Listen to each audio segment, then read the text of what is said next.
el óvulo es pues es la célula femenina, ¿sí? Y el espermatozoide es la célula masculina, que una vez que interactúan y se unen, ahí está bien, si no déjenlo, si no se unen.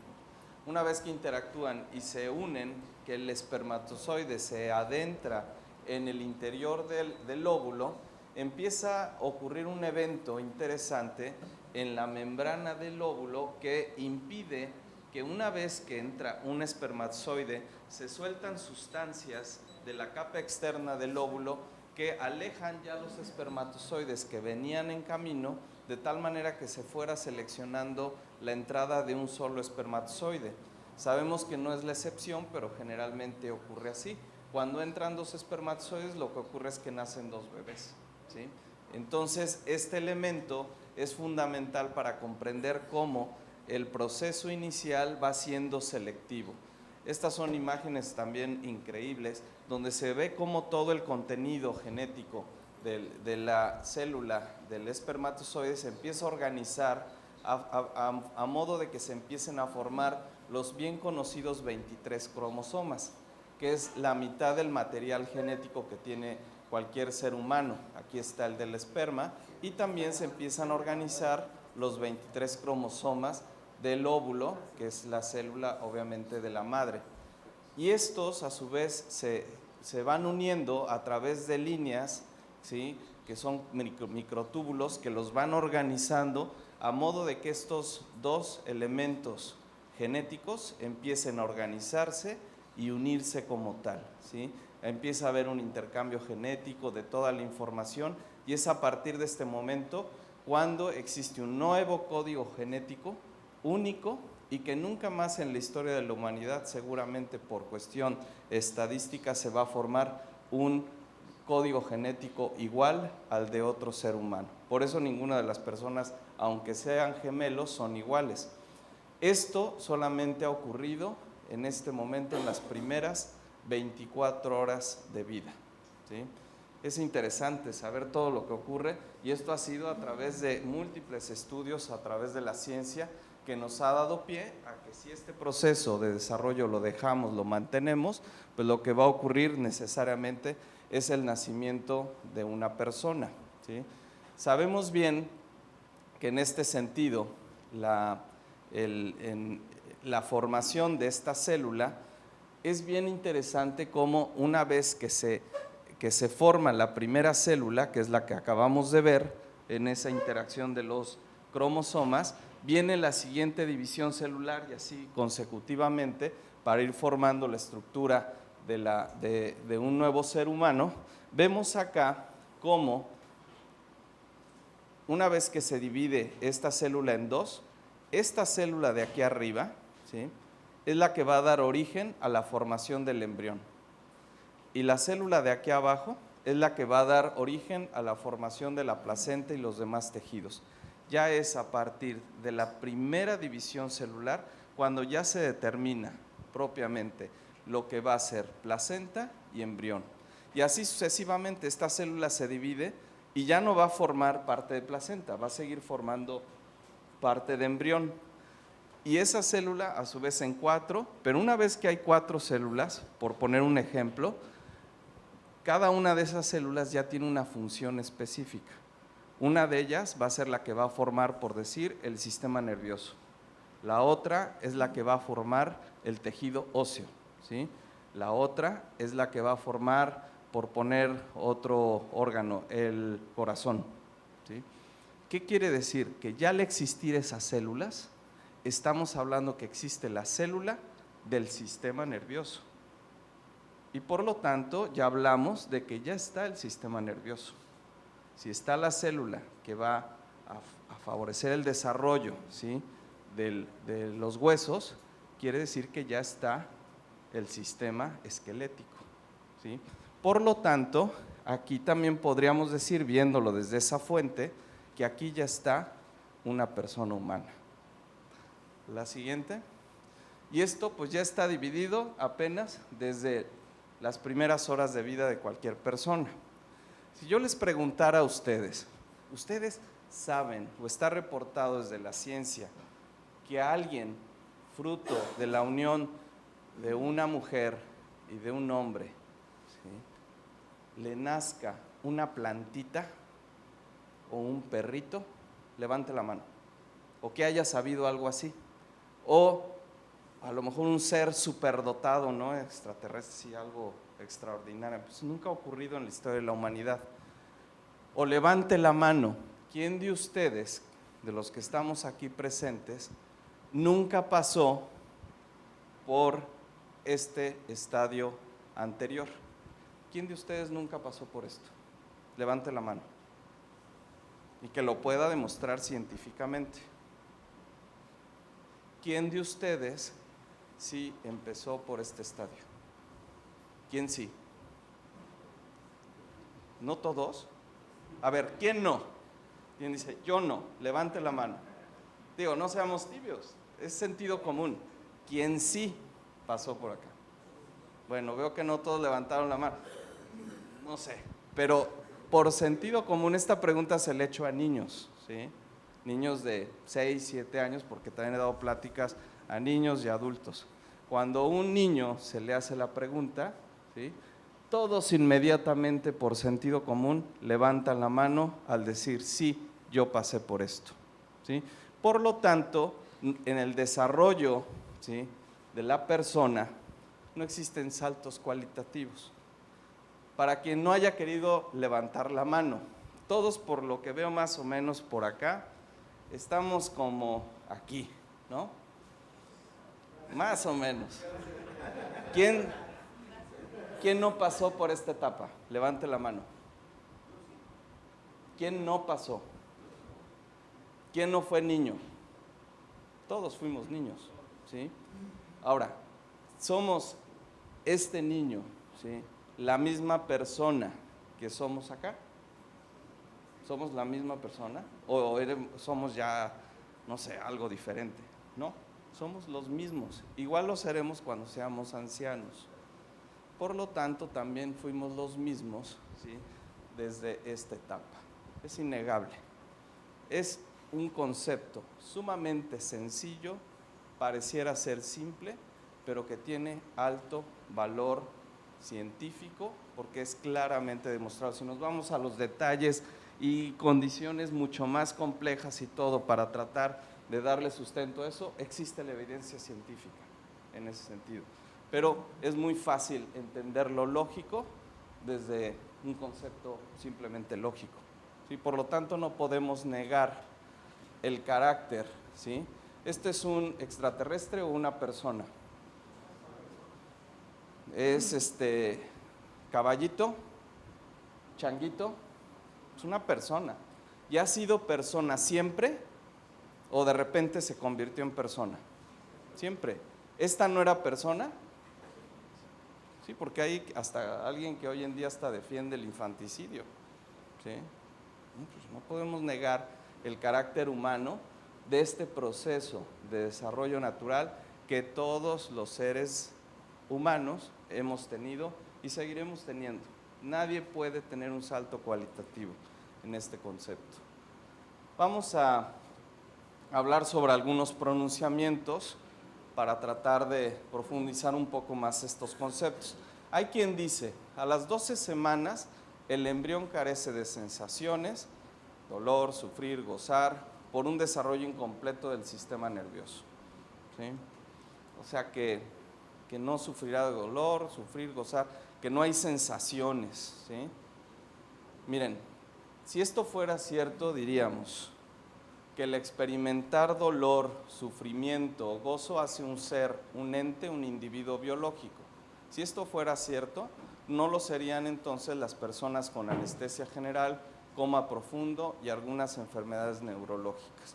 O sea, los que tengan esto, pues dejan de ser como tal un ser o un individuo biológico, por lo tanto, pues que se mueran, ¿sí? Pues que se mueran. Entonces, todos los que nos vamos a someter a una anestesia general, pues se vale que nos mueran, que nos maten, ¿no? O que a ver qué hacen, ¿no? Pues esto es algo porque en ese momento no tenemos sensaciones, no gozamos, no vemos, entonces, por lo tanto, si no lo tiene, pues se puede morir, ¿sí? Inútero, ¿sí? Decir 9 semanas de embarazo. Negar que no se han establecido las conexiones nerviosas antes de las 2 semanas no explica por qué un embrión de 9 semanas es capaz de moverse y dar de brincos en el seno materno. Yo soy ginecólogo y hago ultrasonidos, y a las 8 o 9 semanas ya se puede observar claramente cómo el bebecito se empieza a mover. El hecho neurológico del movimiento implica ya funciones cerebrales de alto nivel.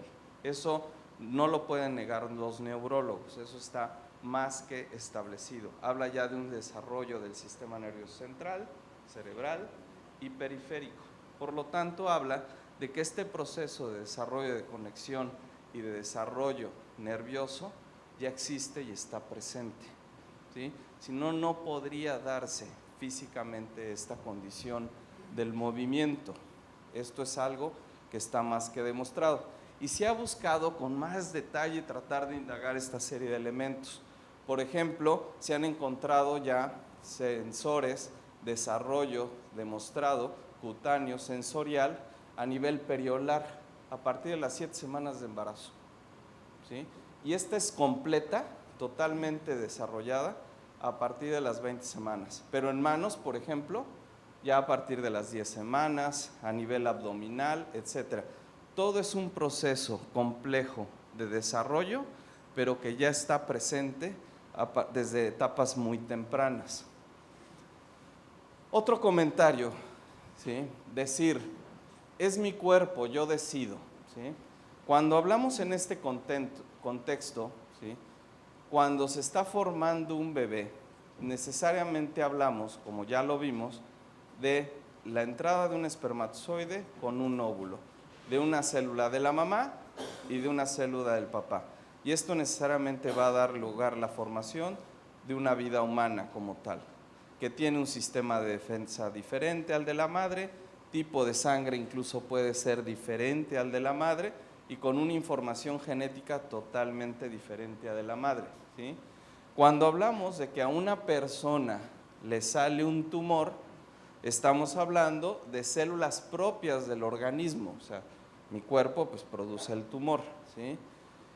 Si yo quito este tumor, pues lo que logro en mi cuerpo es curarme, quitarme un problema. Un tumor es algo que está creciendo anormal. Pero si nosotros decimos que un bebé es un tumor o es algo ajeno que es parte de mi cuerpo y yo voy a poder decidir si lo tengo o no, en primera tenemos que pensar que no es un tumor, no son células generadas por el propio cuerpo, son células que se generaron por la interacción de una célula externa que se llama espermatozoide y que forma una entidad biológica totalmente diferente al de su progenitora original.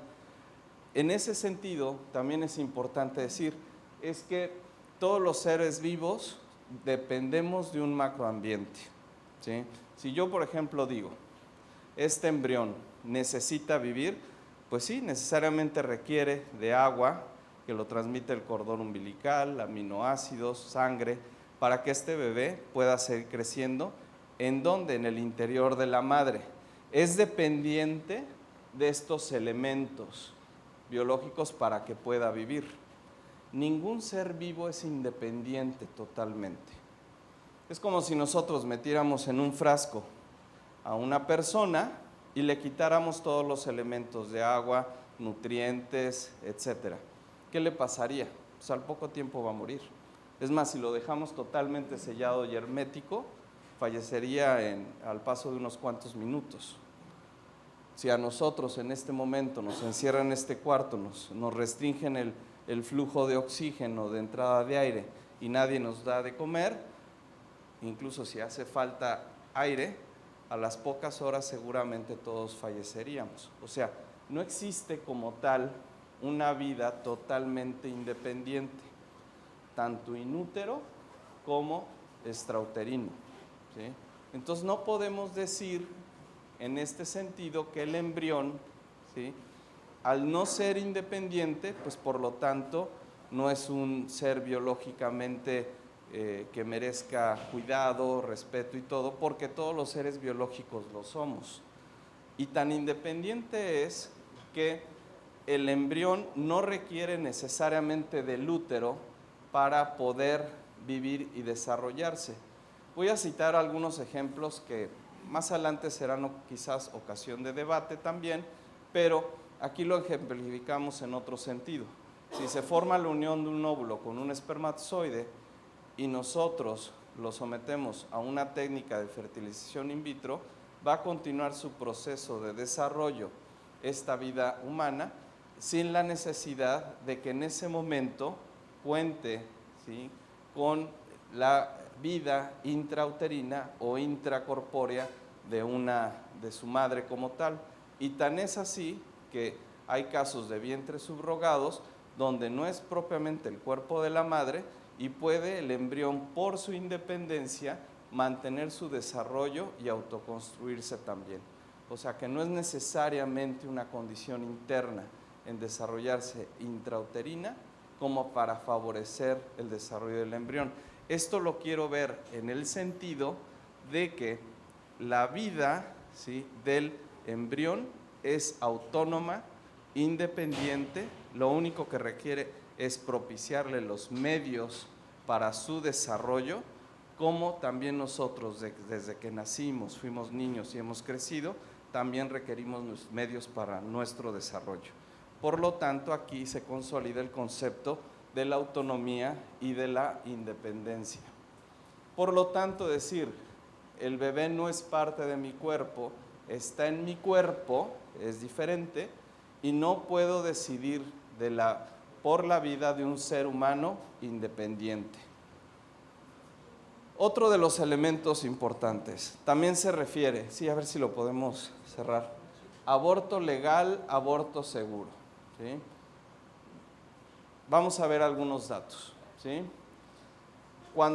El aborto puede ser realizado a través de dos vías, el aborto farmacológico y el aborto por aspiración, o lo que bien conocido es por un legrado. Se puede hacer con instrumentos o con una aspiración, ¿sí? Se ha descrito esto lo obtuve de libros de medicina, libros de ginecología, etcétera, ¿sí? El realizar un aborto puede fallar hasta en un 13% a las 8 semanas, ¿sí? Incluso a las 9 o 12 semanas puede llegar al 20%. Puede haber riesgo de ocasionarse una hemorragia en el 0.1% de los casos. Entre el 1 y 2% de las mujeres con aborto incompleto, o sea que no se limpió completamente, pueden padecer una infección pélvica o síndrome de septicemia, que es una infección muy grave. La tasa de mortalidad por aborto es de 0.6 muertes por 100,000. El riesgo relativo se duplica de mortalidad cada 2 semanas, a partir de las 8 semanas. Por lo tanto, de decir, es seguro, si te tomas una pastilla, que no te va a pasar absolutamente nada, no, hay un riesgo. Es bajo, pero existe el riesgo. Aún hablando del tema de una hemorragia, ¿sí?, es una condición que en ocasiones puede ser grave y pueden a veces requerir transfusión, etcétera, las pacientes y ponerse en un mal estado de salud. En cuanto al legrado, ¿sí?, también igual el riesgo es de 1 en 100,000, las complicaciones pueden ser del 0.2 al 0.6%, ¿sí? Puede haber riesgo de hemorragia y puede haber riesgo de infección, de hemorragia excesiva, de perforación uterina, etcétera. Por lo tanto, no es algo que nosotros podemos categorizar y decir aborto seguro, ¿sí?, para que no pase absolutamente nada. Puede haber riesgo de muerte y eso más adelante vamos a ver datos. También un elemento que muchas veces se nos olvida pensar es qué pasa después del aborto. A ver, ya no, gracias a Dios, pues no falleció la mamá, ¿sí? Sí falleció el bebé, ¿sí? Pero la mamá no. Pero ¿qué pasa después con esa madre que vivió un aborto? ¿Sí?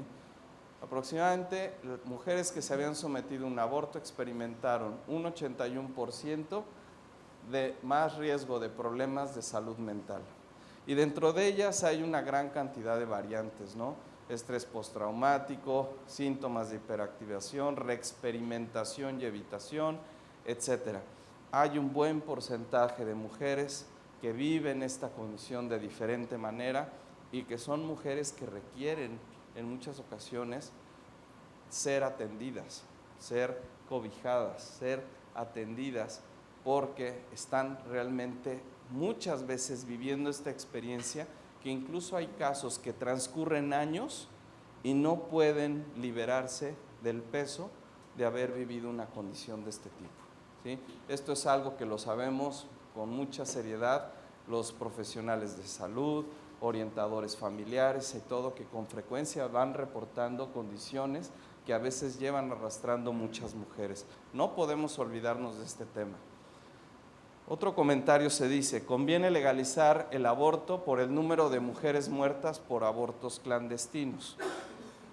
Sabemos bien que dentro de los objetivos del milenio, que sabemos bien que tiene la intención de mejorar la salud materna a modo de reducir la mortalidad materna, son objetivos buenos que han tenido un impacto en nuestro país y que, gracias a Dios, con toda la implementación de medidas en este sentido de salud, se ha logrado ir abatiendo la mortalidad materna en general.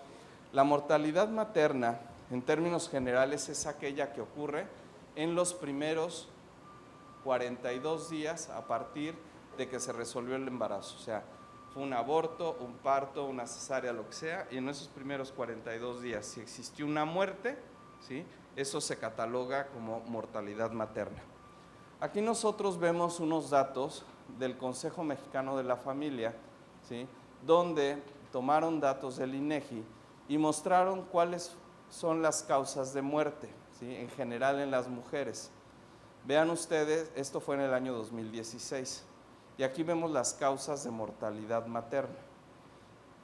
Luego vemos aquí las causas de embarazos terminados en aborto que tuvieron mortalidad materna, y dentro, ¿sí?, de la mortalidad general de las mujeres, la mortalidad materna, ¿sí?, obviamente por aborto, es del 0.03, ¿sí?, del total de muerte de mujeres, ¿sí?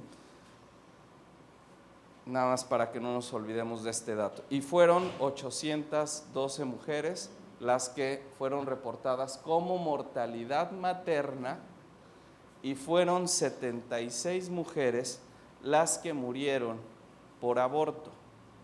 76 mujeres por aborto, ¿sí?, en un año, ¿sí?, no miles.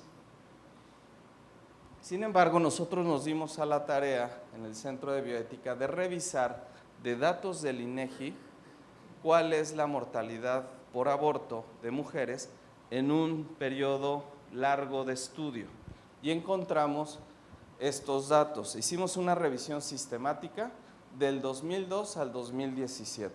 ¿Por qué? Porque cuando se hizo la investigación, y todavía hasta en la actualidad no han salido los datos de 2018, van un año desfasados. Pero bueno, nosotros, a diferencia del estudio anterior, o sea, de este estudio que les mostré, hicimos una separación de causas de muertes de aborto. Aquí están todas las muertes maternas por aborto, o sea, en general, todos los abortos que ocurrieron. Abortos, por ejemplo, muertes por embarazo ectópico, embarazo que de repente se murió el bebé y pues había que hacer un legrado, etcétera, aborto retenido, aborto espontáneo, o sea, condiciones médicas que no son provocadas, no son inducidas, ¿sí?, pero que derivan que es un aborto y que hay que atender a la paciente. Entonces separamos estas dos condiciones, aquellas condiciones por un aborto espontáneo, un aborto que tenía una connotación médica, y aquellos que no. Obviamente, en ese sentido, pues es el aborto que tiene una relación con una condición provocada o inducida. Entonces, separando estas dos causas de aborto, tratamos de evaluar cuál es la mortalidad por aborto inducido en nuestro país. Y aquí vemos los datos, ¿sí? A nivel nacional, en 2002, 41, 43, etcétera, y hasta el 2017. En total, del 2002 al 2017, 523 muertes a nivel nacional por aborto, ¿sí?, provocado, ¿sí? Y en el Distrito Federal, en todos estos años, 69. Estos datos quisimos compararlos con datos de otras cifras que se dan al respecto. Por lo tanto, miren, vamos a poner un ejemplo. Instituto Guttmacher reporta que alrededor de 1 millón de abortos inducidos cada año en el 2009. 1 millón de abortos inducidos en 2009. Y ponen aquí una nota relacionada con este tema. Dice, 36% de las mujeres que han tenido aborto clandestino tuvieron complicaciones que requirieron tratamiento médico. Por lo tanto, si estamos hablando de 1 millón y 36% tuvieron complicaciones, estamos hablando de 360,000. ¿Estamos todos de acuerdo ahí? Luego, se estima que 25% de ellas no recibieron la atención que necesitaban y murieron. O sea, de 360,000, el 25% es 90,000 que murieron. Esto en el 2009. Cuando nosotros vemos esta nota, inmediatamente nos alarmamos. Decimos, 90,000 mujeres murieron por aborto, ¿sí? Si eso nosotros lo comparamos con nuestros datos obtenidos en el INEGI, en el 2009 murieron 25 contra 90,000. Otro dato, miren, más de 700,000 muertes por abortos en México. ¿Sí? Esto fue en el rango del 2007 al 2017, que fue donde se emitió el reporte, haciendo la sumatoria de nuestros datos del INEGI, no son míos, son del INEGI, son públicos, son de acceso de todos ustedes, ¿sí? Esto no crean que lo sacamos así de una base especial, no, nos metimos al INEGI, empezamos a buscar la información tan transparente como todo, ¿sí? Encontraron que nuestra sumatoria nos dio 326 contra 700,000. Estamos hablando muertes por aborto. Bueno, ¿dónde quedaron estas 700,000 mujeres? Así como que sorprendentemente alto. Otro dato, ¿sí? También en el 2006 se realizan 200,000 abortos, etcétera. De tal manera que haciendo el cálculo, ¿sí?, este instituto reportó que a nivel nacional en este año murieron 1,500 y nuestra encuesta, los datos del INEGI, 35. ¿Sí? Ahora, ¿qué quiere decir con esto? Que hay una gran discrepancia de cifras, ¿sí? Nosotros estamos mostrando datos de un instituto gubernamental, ¿sí?, que hasta el momento nosotros consideramos que mantiene una seriedad bastante aceptable en ese sentido para poder hacer un impacto y una evaluación en ese punto, porque estamos buscando muertes, no estamos buscando una casuística de cuánto te dijeron, etc. No, muertes. O sea, generalmente cuando una mujer o un hombre muere, pues generalmente es una condición gravísima que se reporta, que se registra, ¿sí?, al menos en la mayor parte de los casos en nuestro país, ¿de acuerdo? Entonces no se puede ocultar la muerte de 700,000 mujeres, imagínense, pues ¿dónde quedan, no? Hicimos un análisis con estos datos de regresión lineal, aquí nada más para el que a lo mejor no tiene nada que ver con estadística, pues a lo mejor le va a costar un poco de trabajo entender, pero aquí les doy una explicación breve. Cuando hablamos de regresión lineal, es una tendencia si va a la alza o disminuyendo. Si es una tendencia positiva, quiere decir que algo va aumentando, ¿sí?, cada año va aumentando sus casos. Y si es negativa, quiere decir que va disminuyendo cada vez menos. Revisamos la razón de tendencia de muertes maternas en general en el país, desde el 2002 y hasta el 2017. Y vean ustedes cómo los esfuerzos del gobierno pues han logrado poco a poco ir abatiendo la mortalidad de mujeres. Eso es muy bueno. este numerito que vemos aquí, 0.8, mientras más cercano a 1, habla de que hay una tendencia muy clara de que va disminuyendo. Si es más bajo, más alejado al 1, quiere decir que no es tan clara la tendencia. Vean ustedes cómo en la tendencia de disminución de la mortalidad materna, esto es a nivel nacional y esto en la Ciudad de México, vean cómo en la Ciudad de México la tendencia no es tan clara, el valor de R cuadrada no es tan cercano a 1, y eso nos llamó la atención. Dijimos, ¿cómo que a nivel nacional tiene una buena tendencia de disminución, pero no en la Ciudad de México? Entonces dijimos, bueno, vamos a revisar cuáles pueden ser las variables que estén impactando para que no haya una tendencia. Esto es mortalidad general. Entonces dijimos, vamos a revisarlo por aborto, ¿sí?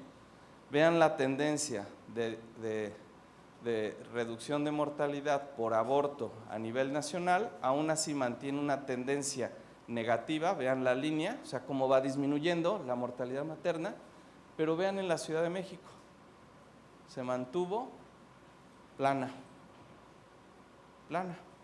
no se redujo la mortalidad materna por aborto en la Ciudad de México, y esto es hasta el año 2017. Algo llama bastante la atención, ¿sí? Acuérdense una cosa, en la Ciudad de México es la única ciudad o entidad federativa donde está despenalizado el aborto. Entonces no se redujo la mortalidad materna por aborto, ¿sí?, a la par de ese tiempo. Y esto fue desde el 2007.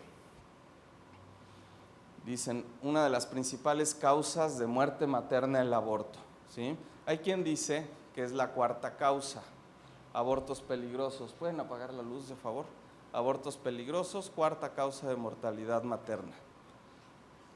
Hay quien dice, otras series, cuarta causa de muerte, aquí tercera causa de muerte, etcétera. O sea, nosotros podemos encontrar que al parecer es la tercera o cuarta causa de muerte materna. Sin embargo, pues no sabemos de dónde vengan bien estos datos. Entonces nosotros hicimos una revisión de la misma información del INEGI para tratar de establecer qué número de causa materna son los abortos provocados. Y fuimos separando las variables, muertes por hemorragia en el parto, la preeclampsia, que es cuando aumenta la presión, etcétera, trastornos de la placenta, en el parto, después del parto, cuando se mueren de forma por aborto espontánea las mamás, por un aborto espontáneo, embolia obstétrica, y por aborto provocado, la 12ª. O sea, no es la cuarta ni la tercera, es la 12ª. ¿Sí? Entonces, decir es que se mueren es una de las grandes preocupaciones que debemos de tener, porque muchas mujeres mueren, no son miles, ¿sí? Es la cuarta causa, no es la cuarta, es la 12ª, ¿sí?, cuando nosotros hacemos un análisis más detallado de estos datos. También un poco, ya tratando de entender los porcentajes comparativos a nivel nacional contra la Ciudad de México, de porcentajes, ¿sí?, de funciones de mujeres por aborto provocado contra el espontáneo y el provocado, encontramos, para no enredarlos tantos con estas cifras, ¿sí?, que cuando se compara espontáneo y provocado en el país, 61% es por espontáneo y 38% por provocado. A nivel nacional, ¿sí?, aquí cuando nosotros hablamos de muertes por abortos provocados a nivel nacional contra Ciudad de México, ¿sí?, es 38 contra 46. Y cuando nosotros hablamos de espontáneo contra provocado en la Ciudad de México, encontramos que al parecer las cifras, si se fijan acá, se eleva más en la relación del provocado con el espontáneo, ¿sí?, obviamente por la casuística que se está teniendo. Hay quien dice también, un problema el aborto de salud pública. Y se salen cifras, ¿no? ¿Cuántos abortos se dan en el año, ¿no? Hay diferentes cifras, Guttmacher, 1.026.000 abortos, otras cifras mayor de 1 millón por año, CONAPO 2 de 750,000 a 1 millón, etcétera. Muchos datos en relación con el número de abortos que se realizan, ¿sí?, por diferentes instituciones. Y hay quien también ha comentado, la OMS registra más de 3 millones de abortos en el sector salud de México. Aquí es importante entender una cosa, estamos hablando de abortos en sector salud, o sea, en general, en abortos que son atendidos, que son realizados por una condición médica y por, en general, ¿no?, que porque el embarazo ectópico pues es un aborto, ¿sí? Entonces todo eso lo agrupan. Tratando de nosotros, esto reportado del 2000 al 2016. El dato exacto es 3,413,000 cuando uno ve bien la nota, y por año este número dividido entre estos años nos daría un promedio anual de 200,000 abortos, no 3 millones, 200,000, ¿sí? Si nosotros, tratando de entender los porcentajes, el porcentaje de espontáneos es el 61% y 38 provocados, estaríamos hablando de que de este 3 millones, estaríamos hablando que son 2 millones espontáneos y 1,300,000 provocados. Ya en promedio anual, 76,000 abortos provocados y 124,000 espontáneos, anualizado. Entonces hay que ver cómo se presentan las cifras. Si nosotros hablamos por anualizado de abortos provocados, no son 3 millones, son 76,000. ¿De acuerdo? O sea, y no estamos haciendo ningún argucio, solamente ubicando de manera correcta los datos. ¿De acuerdo? Porque no es lo mismo de hablar 3 millones de abortos, así nada más en un dato, pues pareciera que hay 3 millones de abortos provocados al año. ¿Sí? No. Son 76,000 al año, ¿de acuerdo? Nada más separando bien los datos.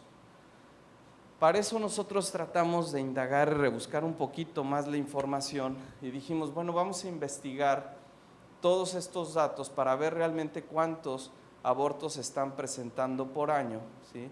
Y vamos a revisarlo en la página de la Secretaría de Salud, donde pues están ahí toda la información de muchas instituciones públicas, ¿no?, que sabemos bien que están en nuestro país. Y resulta interesante que los datos nada más existen hasta el 2007, no hay más. O sea, ya de 2008, por más que le buscamos, créanos, no lo encontramos el dato. Si alguien nos pudiera ayudar de los aquí presentes, diputados, estaría genial, pero bueno, no pudimos tener la información, pero sí nos llamó la atención. Entonces dijimos, bueno, pues vamos a tratar de aclarar esta información. Si nosotros podemos tener la casuística hasta el 2007, del 2000 al 2007, pues nos dan 687,000 en estos años. Y si eso lo restamos a que hasta el 2016 eran 3,400,000, pues nada más hicimos una resta. Dijimos, pues hasta acá nos dan 687,000 hasta el 2007. Y aunque esto no lo encontramos, pero nos han dicho que son 3,400,000, pues vamos a hacer una resta y nos dieron que del 2008 al 2016 son 2,700,000 abortos. Entonces lo que hicimos fue volverlo a anualizar con la información como en el ejercicio previo les mostré. Y encontramos que en promedio anual hasta el 2007 eran 85,944 abortos promedio. Abortos en general, ¿sí? Y si nosotros sacamos del 2008 al 2016 promedio, 302,000. ¿Qué pasó? A partir del 2008 aumentó 3.5 veces el número de abortos. 325% a partir del 2008. Ahí están los datos, ¿sí? Si esto nosotros lo traspolamos a que ya sabemos que el 31% son provocados, igual, 27,000 abortos provocados anualizados hasta el 2007 y sube a 96,000 anualizado 2008-2016, igual 3.6 352%. ¿Qué les llama la atención aquí? Que a partir del 2008 empezó a aumentar el número de abortos en nuestro país y no se redujo la mortalidad materna en la Ciudad de México. ¿Y dónde está despenalizado el aborto?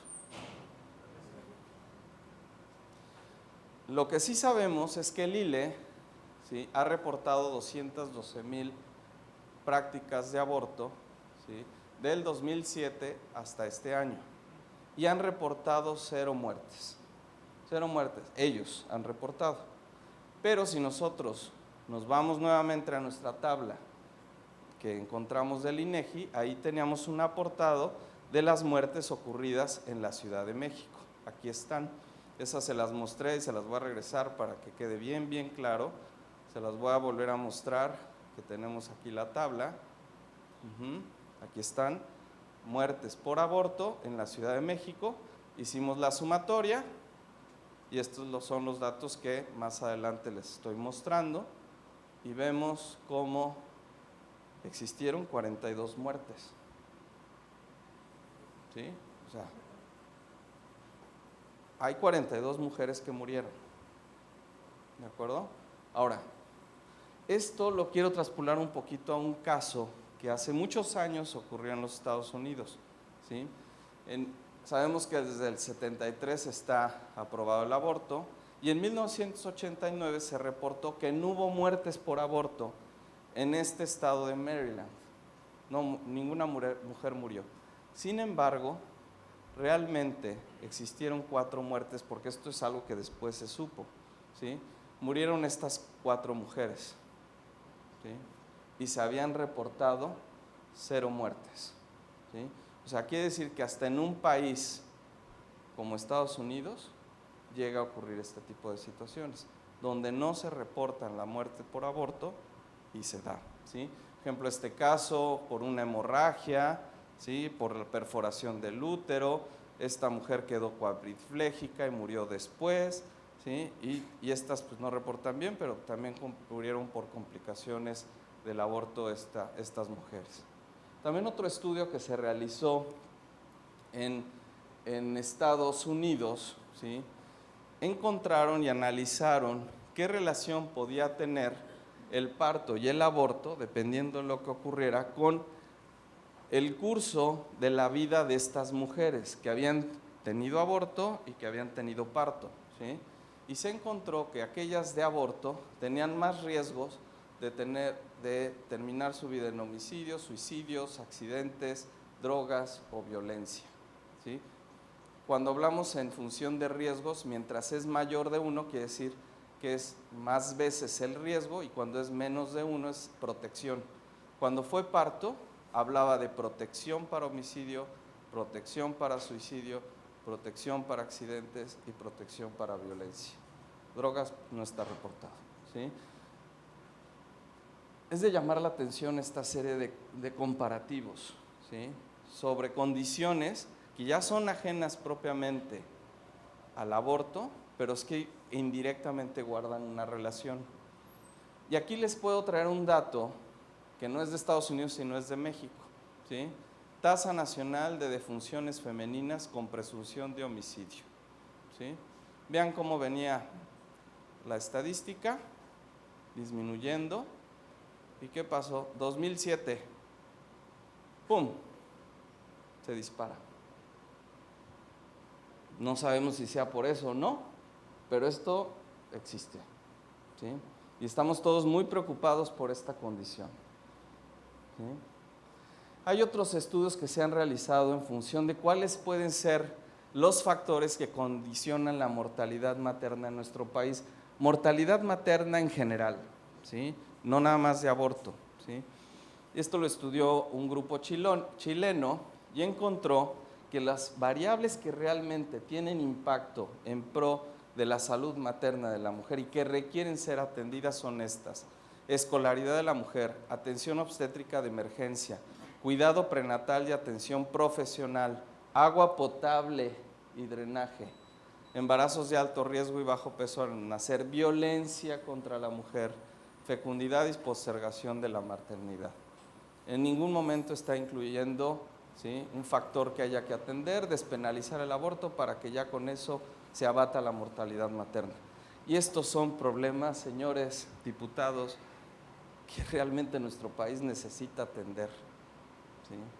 No nos preocupemos tanto por este tipo de dilemas, o sea, es mi cuerpo, yo decido. No, no es tu cuerpo, ¿sí? Está en tu cuerpo, pero no es tu cuerpo, no es un tumor, ¿sí? Aborto legal, aborto seguro, pues aunque sea legal, puedes morir, y para pruebas hay muertes. O sea, las mujeres se siguen muriendo, ¿sí? Y se seguirán muriendo aunque esté despenalizado el aborto como el Distrito Federal. Se siguen muriendo, ¿sí? Aborto legal para no morir. Lo que sí sabemos es que hay 42 madres que murieron en ese tiempo, ¿sí? Y 212,000 bebés que legalmente, entre comillas, murieron, ¿sí? Por favor, ya no más cultura de la muerte, ya no queremos más muertes, ya tenemos muchas en el país, ¿sí? Atendamos esto es lo que necesita México, ¿sí? No una despenalización del aborto para traer más muerte, ¿sí?, a nuestro México. Ya tenemos muchos muertos, atendámoslos. Muchas gracias.